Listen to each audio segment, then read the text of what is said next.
بسم الله الرحمن الرحيم. يا أيها الذين آمنوا أوفوا بالعقود أحلت لكم بهيمة الأنعام إلا ما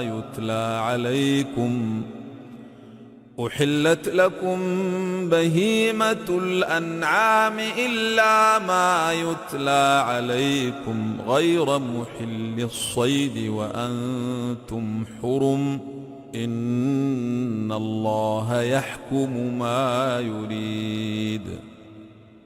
يا أيها الذين آمنوا لا تحلوا شعائر الله ولا الشهر الحرام ولا الهدي ولا القلائد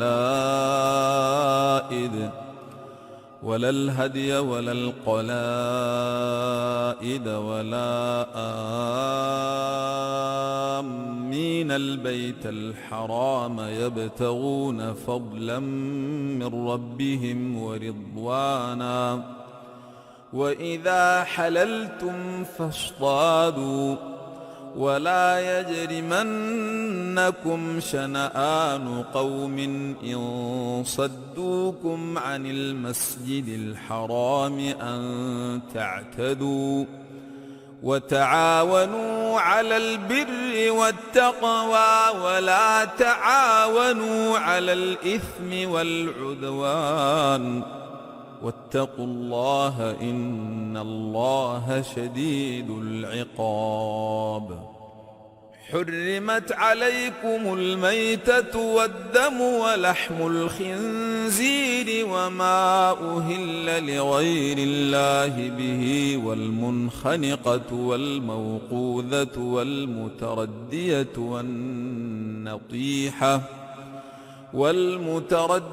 والنطيحة وما أكل السبع إلا ما ذكيتم وما ذبح على النصب وأن تستقسموا بالأزلام ذلكم فسق. اليوم يئس الذين كفروا من دينكم فلا تخشوهم واخشون. اليوم أكملت لكم دينكم وأتممت عليكم نعمتي ورضيت لكم الإسلام دينا. فمن اضطر في مخمصة غير متجانف لإثم فإن الله غفور رحيم. يسألونك ماذا أحل لهم قل أحل لكم الطيبات وما علمتم من الجوارح مكلبين تعلمونهن مما علمكم الله فكلوا مما أمسكن عليكم واذكروا اسم الله عليه واتقوا الله إن الله سريع الحساب. اليوم أحل لكم الطيبات وطعام الذين أوتوا الكتاب حل لكم وطعامكم حل لهم والمحصنات من المؤمنات والمحصنات من الذين أوتوا الكتاب من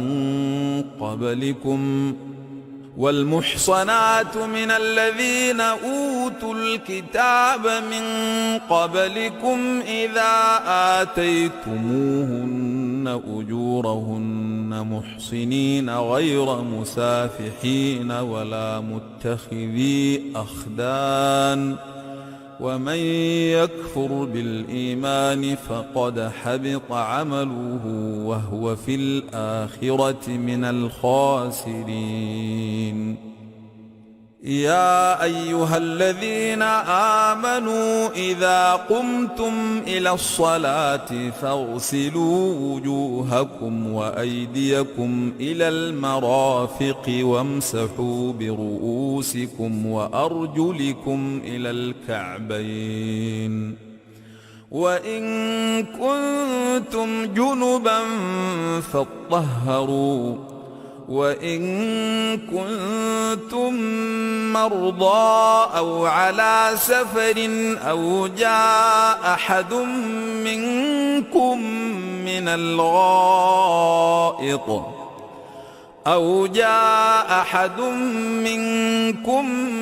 الغائط أو لامستم النساء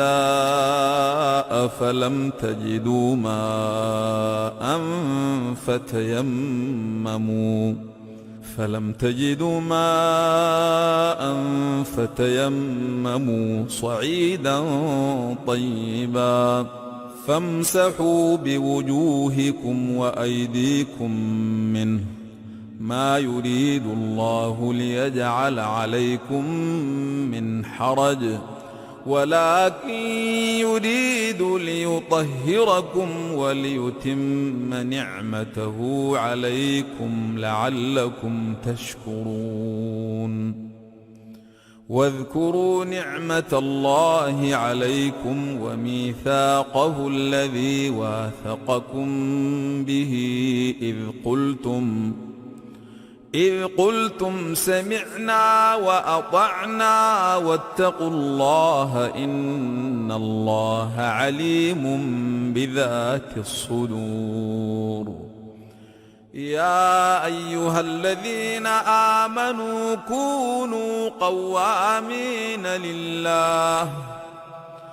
كونوا قوامين لله شهداء بالقسط ولا يجرمنكم شنآن قوم على ألا تعدلوا اعدلوا هو أقرب للتقوى واتقوا الله إن الله خبير بما تعملون.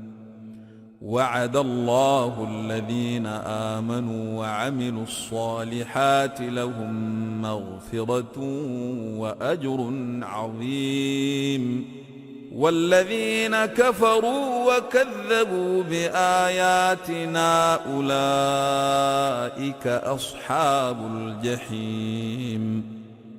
يا أيها الذين آمنوا اذكروا نعمة الله عليكم إذ هم قوم أن يبسطوا إليكم أيديهم فكف أيديهم عنكم واتقوا الله وعلى الله فليتوكل المؤمنون. ولقد أخذ الله ميثاق بني إسرائيل وبعثنا منهم 12 نقيبا وقال الله إني معكم لئن أقمتم الصلاة وآتيتم الزكاة وآمنتم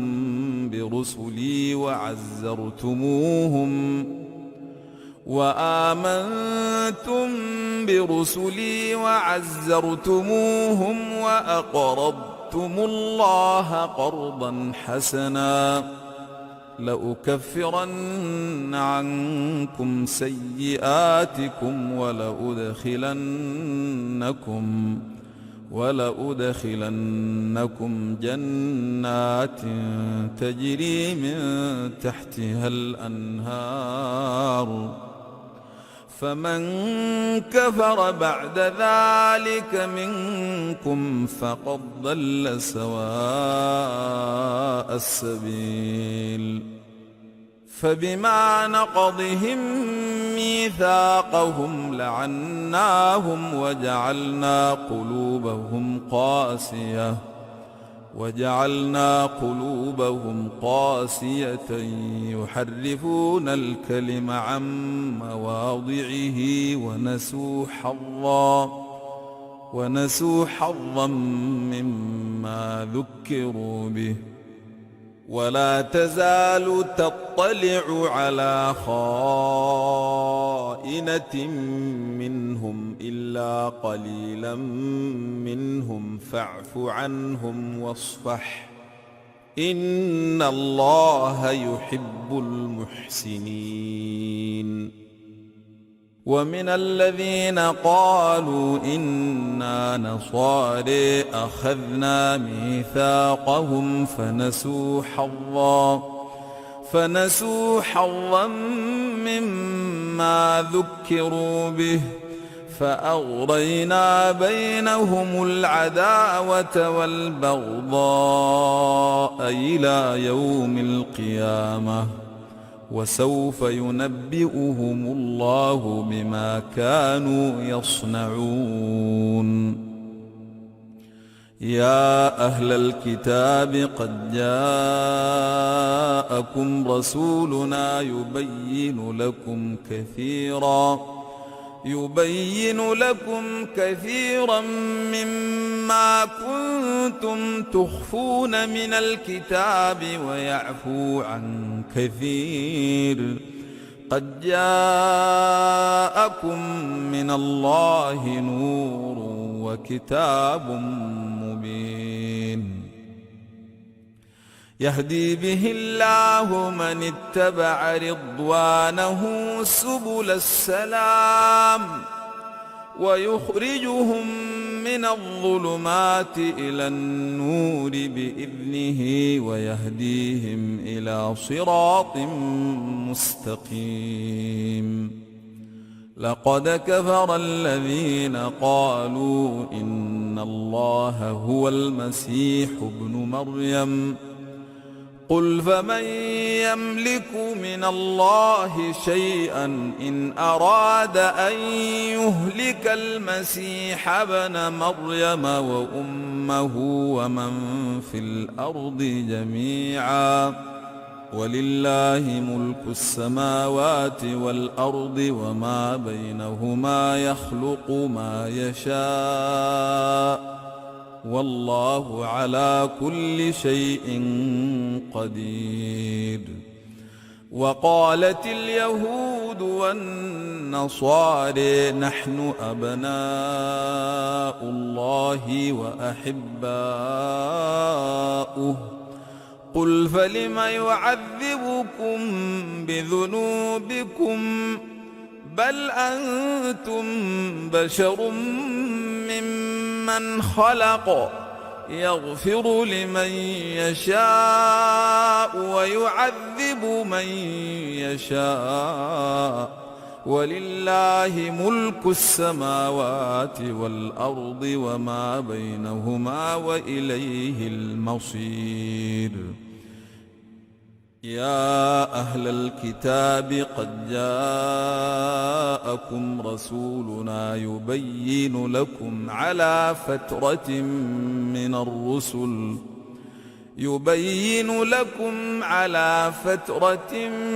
من الرسل أن تقولوا ما جاءنا من بشير ولا نذير فقد جاءكم بشير ونذير والله على كل شيء قدير. وإذ قال موسى لقومه يا قوم اذكروا نعمة الله عليكم إذ جعل فيكم أنبياء وجعلكم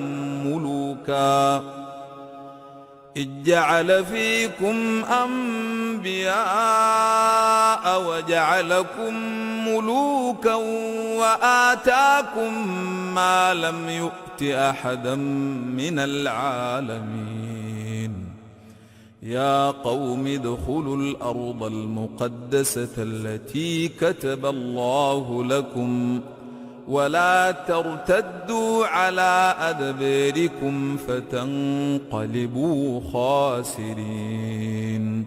قالوا يا موسى إن فيها قوما جبارين وإنا لن ندخلها حتى يخرجوا منها فإن يخرجوا منها فإنا داخلون.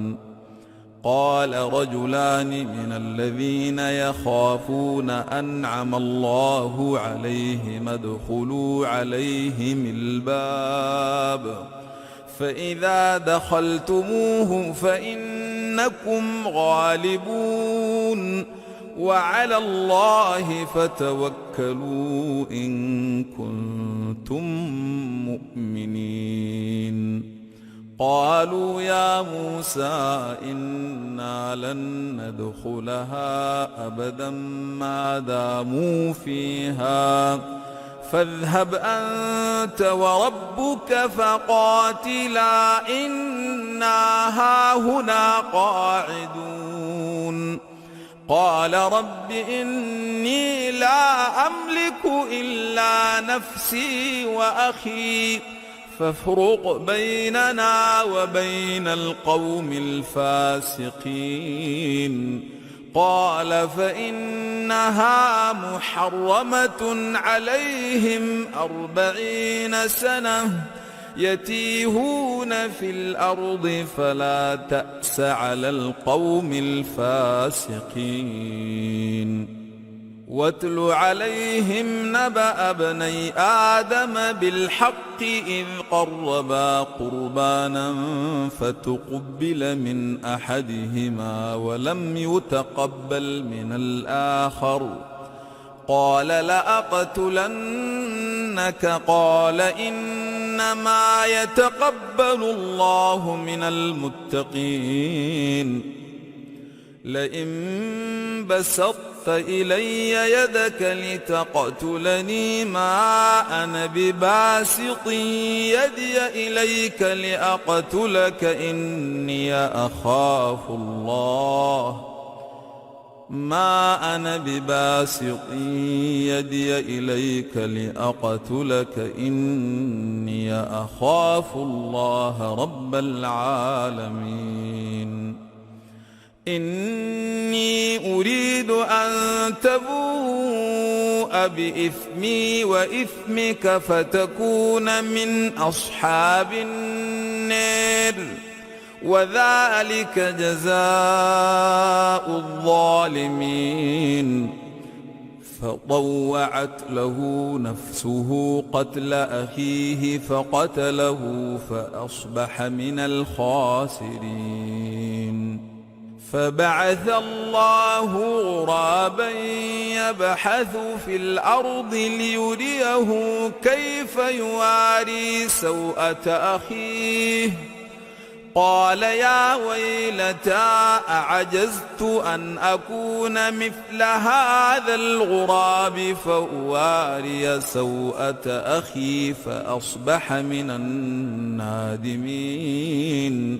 من أجل ذلك كتبنا على بني إسرائيل أنه من قتل نفسا بغير نفس أو فساد في الأرض فكأنما قتل الناس جميعا ومن أحياها فكأنما أحيا الناس جميعا.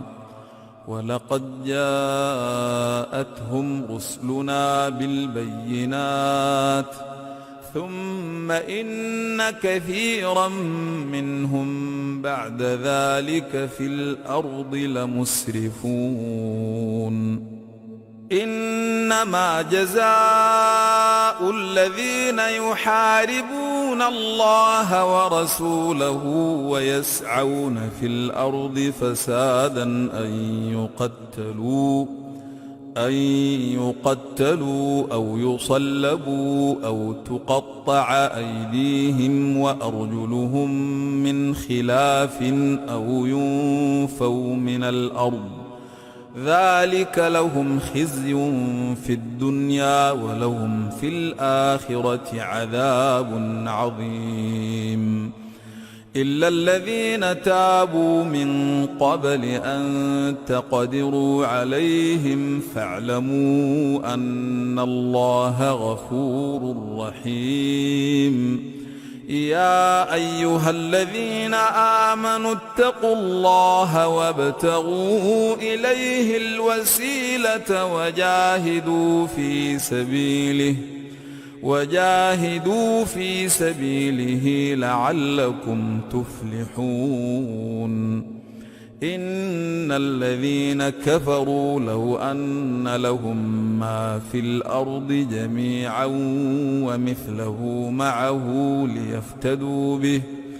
ليفتدوا به من عذاب يوم القيامة ما تقبل منهم ولهم عذاب أليم يريدون أن يخرجوا من النار وما هم بخارجين منها ولهم عذاب مقيم والسارق والسارقة فاقطعوا أيديهما جزاء بما كسبا نكالا من الله والله عزيز حكيم فمن تاب من بعد ظلمه وأصلح فإن الله يتوب عليه إن الله غفور رحيم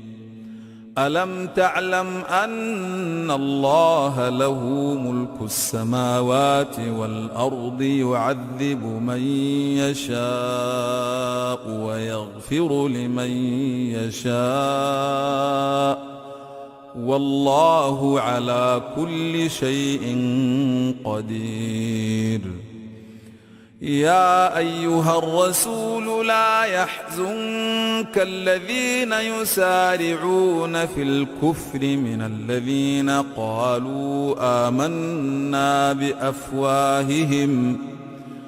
الذين قالوا آمنا بأفواههم ولم تؤمن قلوبهم ومن الذين هادوا سماعون للكذب سماعون لقوم آخرين لم يأتوك يحرفون الكلم من بعد مواضعه يقولون إن أوتيتم هذا فخذوه وإن لم تؤتوه فاحذروا ومن يرد الله فتنته فلن تملك له من الله شيئا أولئك الذين لم يرد الله أن يطهر قلوبهم لهم في الدنيا خزي ولهم في الآخرة عذاب عظيم سماعون للكذب أكالون للسحت فإن جاءوك فاحكم بينهم أو أعرض عنهم وإن تعرض عنهم فلن يضروك شيئا وإن حكمت فاحكم بينهم بالقسط إن الله يحب المقسطين وكيف يحكمونك وعندهم التوراة فيها حكم الله ثم يتولون من بعد ذلك وما أولئك بالمؤمنين إنا أنزلنا التوراة فيها هدى ونور يحكم بها النبيون الذين أسلموا للذين هادوا والربانيون والأحبار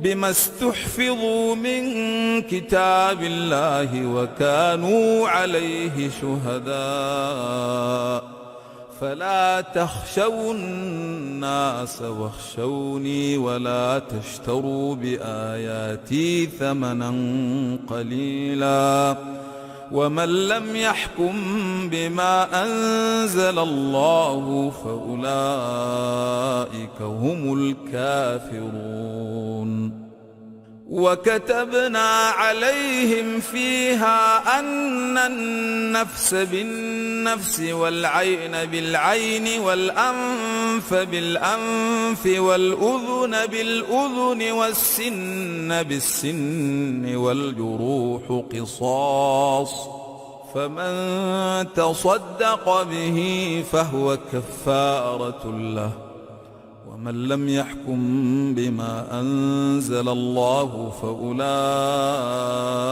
هم الظالمون. وقفينا على آثارهم بعيسى بن مريم مصدقا لما بين يديه من التوراة وآتيناه الإنجيل فيه هدى ونور، ومصدقا لما بين يديه من التوراة وهدى وموعظة للمتقين.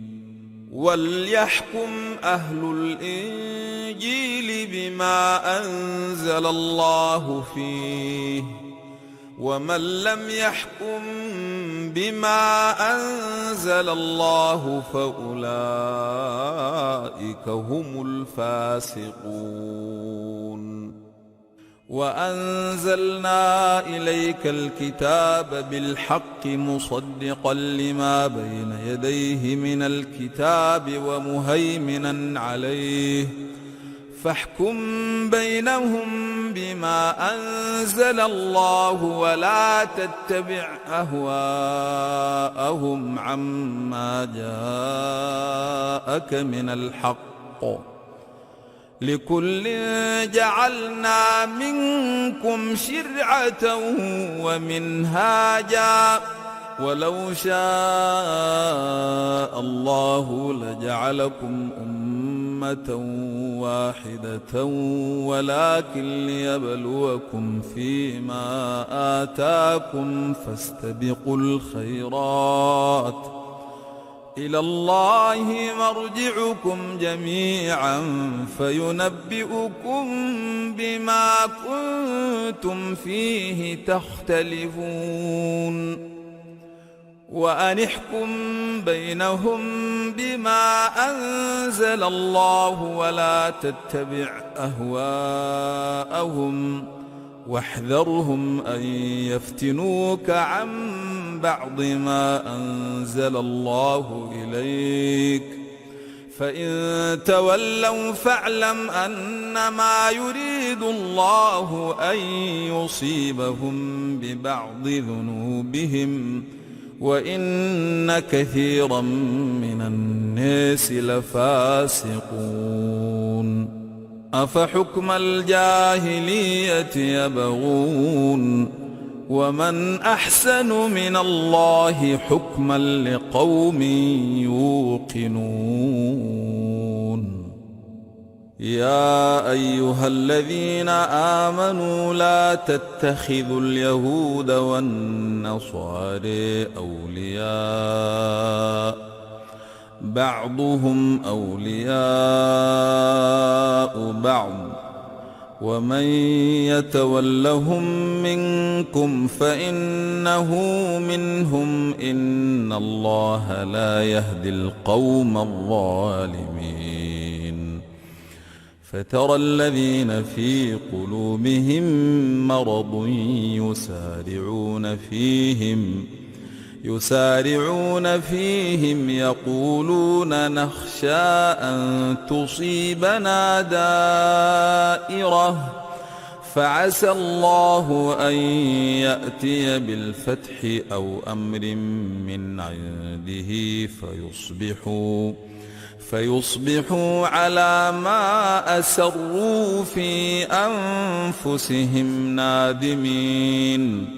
ويقول الذين آمنوا أهؤلاء الذين أقسموا بالله جهد أيمانهم إنهم لمعكم، حبطت أعمالهم فأصبحوا خاسرين. يا أيها الذين آمنوا من يرتد منكم عن دينه فسوف يأتي الله بقوم يحبهم ويحبونه أذلة على المؤمنين أعزة على الكافرين يجاهدون في سبيل الله ولا يخافون لومة لائم ذلك فضل الله يؤتيه من يشاء والله واسع عليم. إنما وليكم الله ورسوله والذين آمنوا الذين يقيمون الصلاة ويؤتون الزكاة وهم راكعون ومن يتول الله ورسوله والذين آمنوا فإن حزب الله هم الغالبون. يا أيها الذين آمنوا لا تتخذوا الذين اتخذوا دينكم هزؤا ولعبا من الذين أوتوا الكتاب من قبلكم والكفار أولياء واتقوا الله إن كنتم مؤمنين. وإذا ناديتم إلى الصلاة اتخذوها هزؤا ولعبا ذلك بأنهم قوم لا يعقلون. قل يا أهل الكتاب هل تنقمون منا إلا أن آمنا بالله وما أنزل إلينا وما أنزل من قبل وأن أكثركم فاسقون. قل هل أنبئكم بشر من ذلك مثوبة عند الله من لعنه الله وغضب عليه وجعل منهم القردة والخنازير وعبد الطاغوت أولئك شر مكانا وأضل عن سواء السبيل. وإذا جاءوكم قالوا آمنا وقد دخلوا بالكفر وهم قد خرجوا به والله أعلم بما كانوا يكتمون. وترى كثيرا منهم يسارعون في الإثم والعدوان وأكلهم السحت لبئس ما كانوا يعملون. لولا ينهاهم الربانيون والأحبار عن قولهم الإثم وأكلهم السحت لبئس ما كانوا يصنعون. وقالت اليهود يد الله مغلولة غلت أيديهم ولعنوا بما قالوا بل يداه مبسوطتان ينفق كيف يشاء وليزيدن كثيرا منهم ما أنزل إليك من ربك طغيانا وكفرا وألقينا بينهم العداوة والبغضاء إلى يوم القيامة كلما أوقدوا نارا للحرب أطفأها الله ويسعون في الأرض فسادا والله لا يحب المفسدين. ولو أن أهل الكتاب آمنوا واتقوا لكفرنا عنهم سيئاتهم ولأدخلناهم جنات النعيم. ولو أنهم أقاموا التوراة والإنجيل وما أنزل إليهم من ربهم لأكلوا من فوقهم ومن تحت أرجلهم منهم أمة مقتصدة وكثير منهم ساء ما يعملون. يا أيها الرسول بلغ ما أنزل إليك من ربك وإن لم تفعل فما بلغت رسالته والله يعصمك من الناس إن الله لا يهدي القوم الكافرين. قل يا أهل الكتاب لستم على شيء حتى تقيموا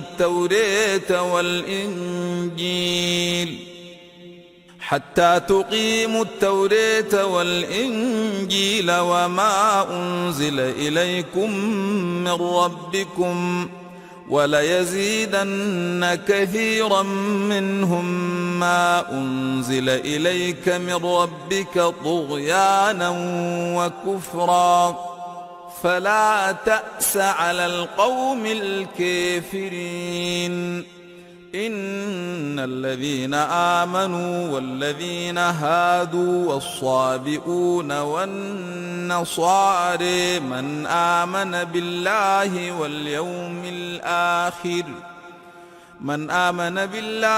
واليوم الآخر وعمل صالحا فلا خوف عليهم ولا هم يحزنون.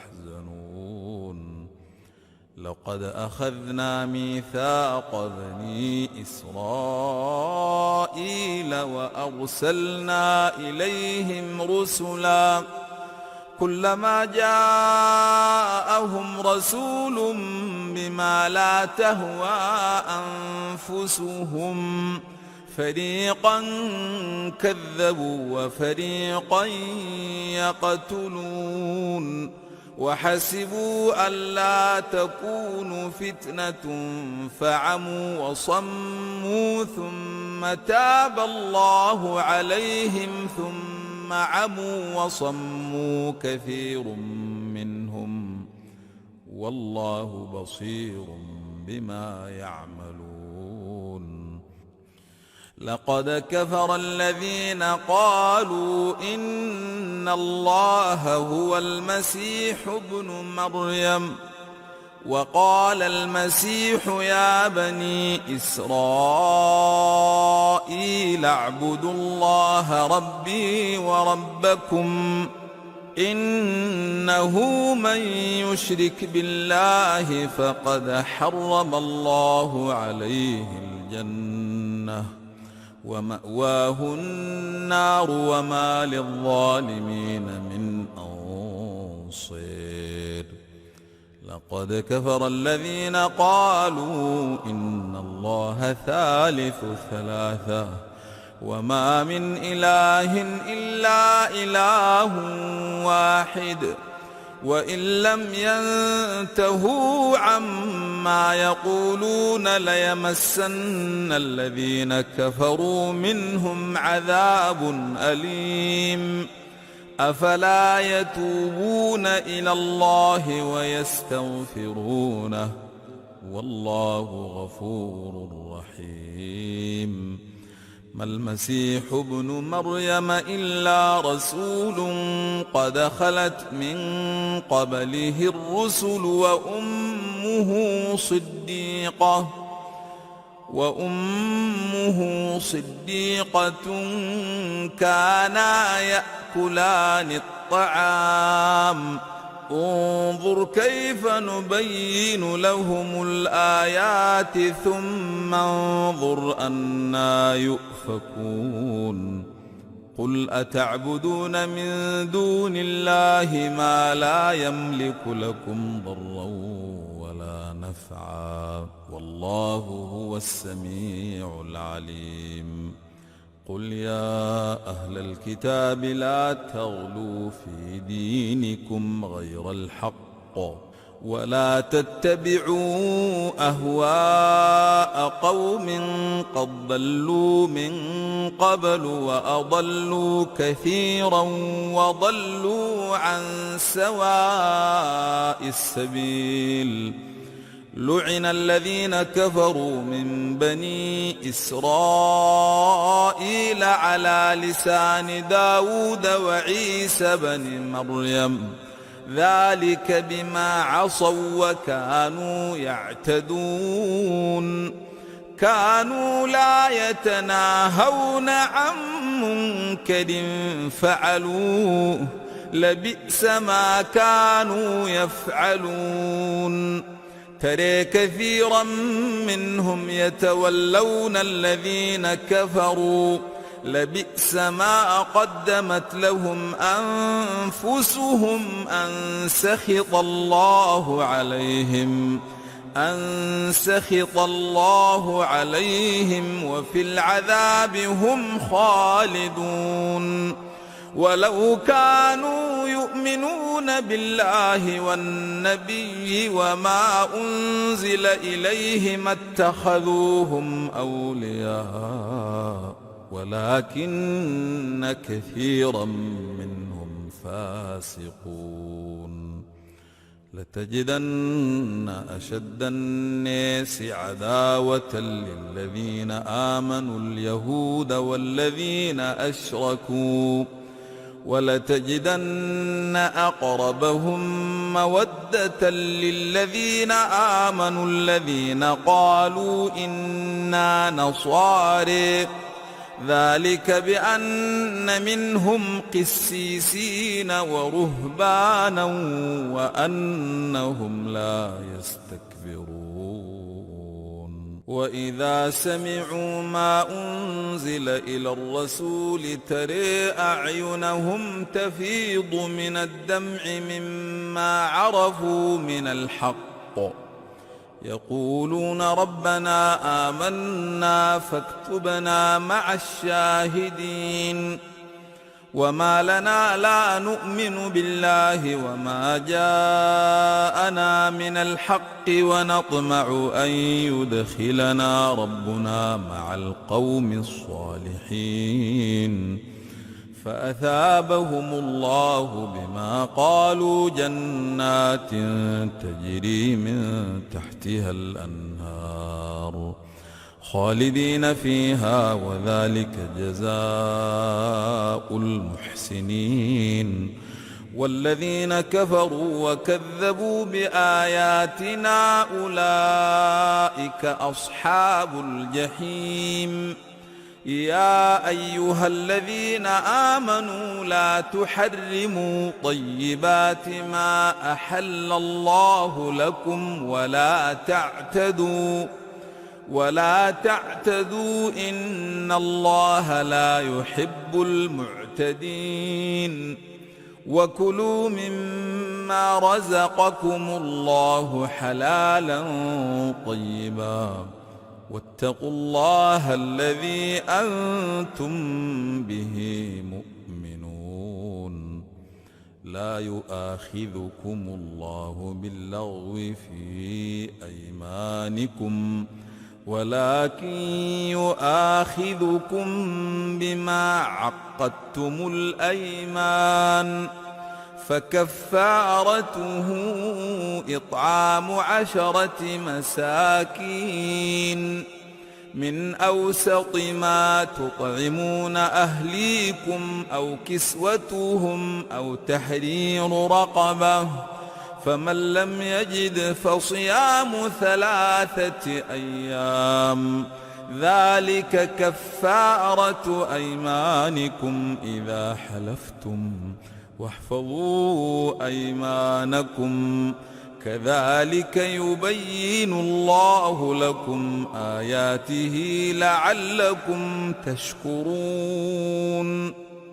يا أيها الذين آمنوا إنما الخمر والميسر والأنصاب والأزلام رجس من عمل الشيطان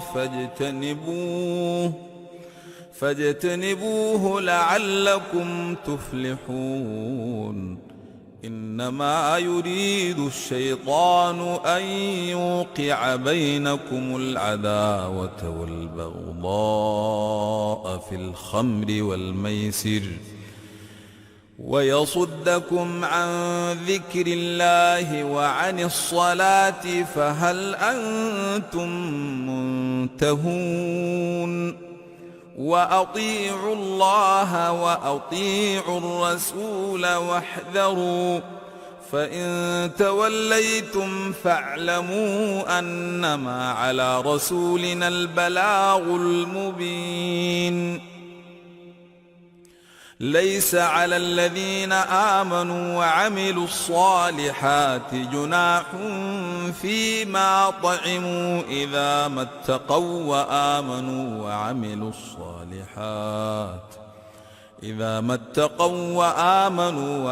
الصالحات ثم اتقوا وآمنوا ثم اتقوا وأحسنوا والله يحب المحسنين يا أيها الذين آمنوا ليبلونكم الله بشيء من الصيد تناله أيديكم ورماحكم ليعلم الله من يخافه بالغيب فمن اعتدى بعد ذلك فله عذاب أليم يا أيها الذين آمنوا لا تقتلوا الصيد وأنتم حرم ومن قتله منكم متعمدا فجزاء مثل ما قتل من النعم يحكم به ذوى عدل منكم هديا بالغ الكعبة أو كفارة طعام مساكين أو عدل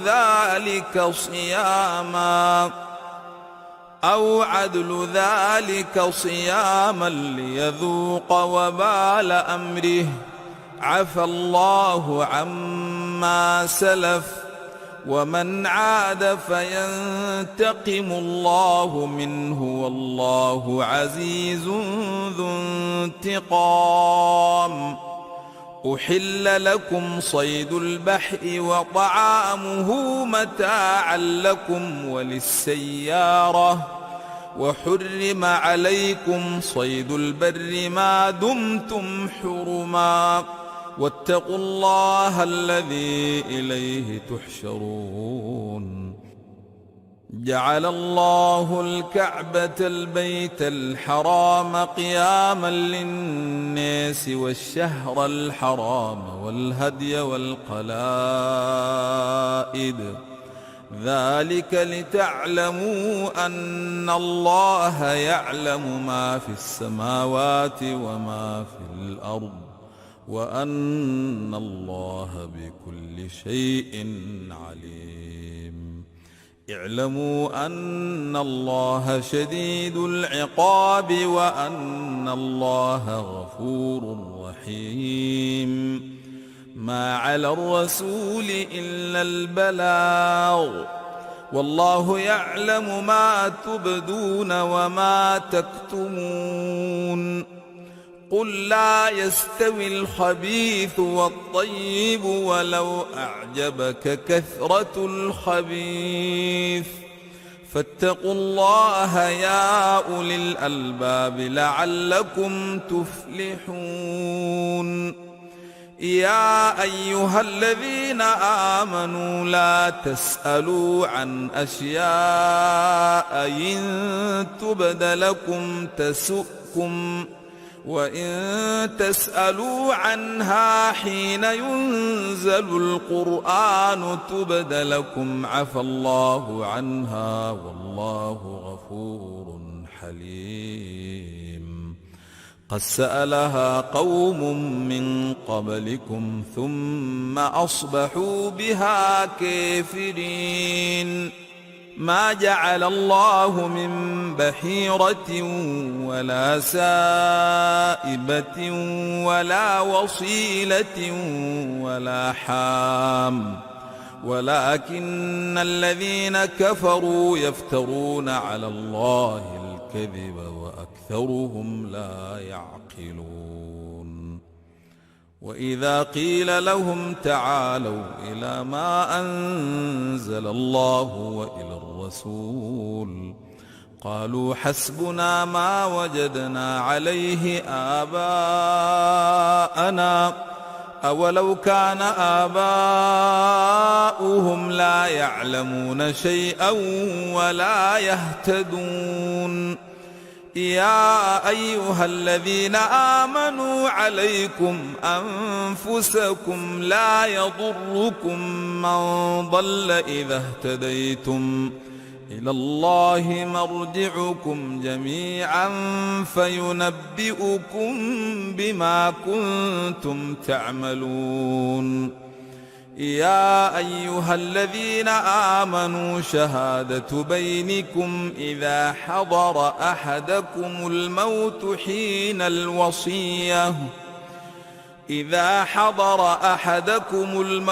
حين الوصية اثنان ذوى عدل منكم أو آخران من غيركم إن أنتم ضربتم في الأرض فأصابتكم مصيبة الموت تحبسونهما من بعد الصلاة فيقسمان بالله إن ارتبتم لا نشتري به ثمنا ولو كان ذا قربى ولا نكتم شهادة الله إنا إذا لمن الآثمين. فإن عثر على أنهما استحقا إثما فآخران يقومان مقامهما من الذين استحق عليهم الأوليان فيقسمان بالله لشهادتنا أحق من شهادتهما وما اعتدينا إنا إذا لمن الظالمين. ذلك أدنى أن يأتوا بالشهادة على وجهها أو يخافوا أن ترد أيمان بعد أيمانهم واتقوا الله واسمعوا والله لا يهدي القوم الفاسقين. يوم يجمع الله الرسل فيقول ماذا أجبتم قالوا لا علم لنا إنك أنت علام الغيوب. إذ قال الله يا عيسى ابن مريم اذكر نعمتي عليك وعلى والدتك إذ أيدتك بروح القدس تكلم الناس في المهد وكهلا وإذ علمتك الكتاب والحكمة والتوراة والإنجيل وإذ تخلق من الطين كهيئة الطير بإذني فتنفخ فيها فتكون طيرا بإذني وتبرئ الأكمه والأبرص بإذني وإذ تخرج الموتى بإذني وإذ كففت بني إسرائيل عنك إذ جئتهم بالبينات فقال الذين كفروا منهم إن هذا إلا سحر مبين. وإذ أوحيت إلى الحواريين أن آمنوا بي وبرسولي قالوا آمنا واشهد بأننا مسلمون.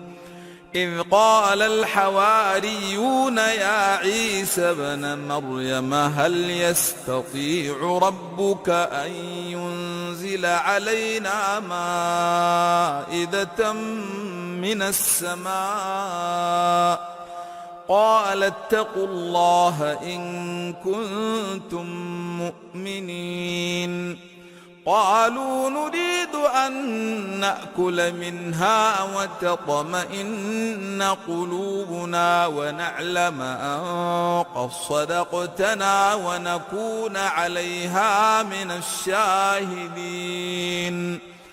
قال عيسى بن مريم اللهم ربنا أنزل علينا مائدة من السماء تكون لنا عيدا لأولنا وآخرنا وآية منك وارزقنا وأنت خير الرازقين. قال الله إني منزلها عليكم فمن يكفر بعد منكم فإني أعذبه عذابا لا أعذبه أحدا من العالمين. وإذ قال الله يا عيسى ابن مريم أأنت قلت للناس اتخذوني وأمي إلهين من دون الله؟ قال سبحانك ما يكون لي أن أقول ما ليس لي بحق إن كنت قلته فقد علمته تعلم ما في نفسي ولا أعلم ما في نفسك إنك أنت علام الغيوب. ما قلت لهم إلا ما أمرتني به أن اعبدوا الله ربي وربكم وكنت عليهم شهيدا ما دمت فيهم فلما توفيتني كنت أنت الرقيب عليهم وأنت على كل شيء شهيد. إن تعذبهم فإنهم عبادك وإن تغفر لهم فإنك أنت العزيز الحكيم. قال الله هذا يوم ينفع الصادقين صدقهم لهم جنات تجري من تحتها الأنهار خالدين فيها أبدا رضي الله عنهم ورضوا عنه ذلك الفوز العظيم. لله ملك السماوات والأرض وما فيهن وهو على كل شيء قدير.